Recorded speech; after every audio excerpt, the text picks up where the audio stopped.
মনুষ্য এই ভ্রমে থাকে যে সকল নির্ণয় সে স্বয়ং করেছে, কিন্তু চোখে আবেগের অবকণ্ঠন বেঁধে যারা আছে তারা স্বয়ং নির্ণয় কী করে করতে পারে? বাস্তবে সব নির্ণয় নিয়তি করে। যে বৃক্ষ তিক্ত ফল প্রদান করে সে বৃক্ষকে উৎপাটন করে মধুর ফল প্রদানকারী বৃক্ষকে রোপণ করতে হয়।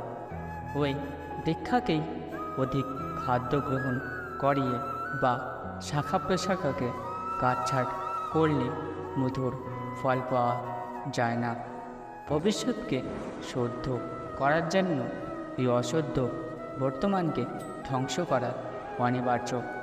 ভবিষ্যতের উদয়মান সূর্যের প্রথম কিরণকে দেখো, যা সবার জন্য প্রতীক্ষা করছে। অধিকতর আত্মা নিজের দেহকেই সব কিছু বলে গণ্য করে। স্বয়ং দেহ থেকে যে ভিন্ন তা জানতে পারে না।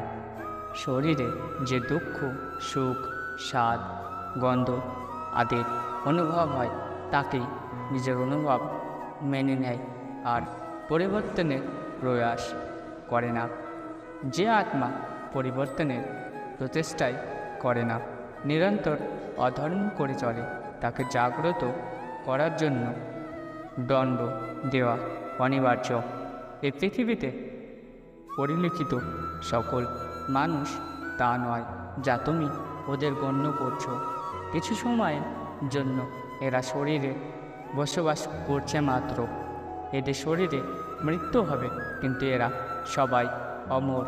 সে পুনরায় নতুন শরীর ধারণ করবে। প্রেম উন্নতি দেয়, উচিত অনুচিতের জ্ঞান দেয়।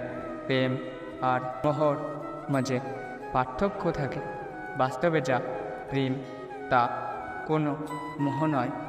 প্রেমের জন্ম করুণা থেকে হয়, আর মোহর জন্ম অহংকার থেকে। প্রেম মুক্তি দেয়, মোহ আবদ্ধ করে। প্রেম ধর্ম আর মোহ অধর্ম। নির্ণয় নেওয়ার মুহূর্তে আমরা সর্বদা কোনো অন্য ব্যক্তির উপদেশ, সূচনা, বঞ্চনা বা পরামর্শকেই আধার করে থাকি।